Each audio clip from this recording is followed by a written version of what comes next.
Sherzod aka, marketplace'da ayollarni savdo qilgani yaxshimi yoki qilmagani yaxshimi?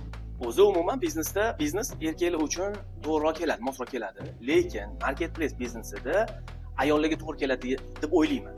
Nimaga? 3 ta sabab keltiraman. O'zingiz ham xulosa chiqarib olishingiz mumkin. Birinchidan, marketplace'dagi umumiy sotilayotgan tovarlar 70% bu ayollarga moslashtirilgan tovarlar yoki ayollar sotib oladigan tovarlar hisoblanadi. Ikkinchidan, bu biznesda uyda o'tirib, masalan, bo'sh vaqtda yoki masalan xo'jayinigami yoki kimgadir yordam sifatida bajarib o'tirsa bo'ladi. Bo'sh vaqtida qilib o'tirsa ham bo'ladigan biznes hisoblanadi.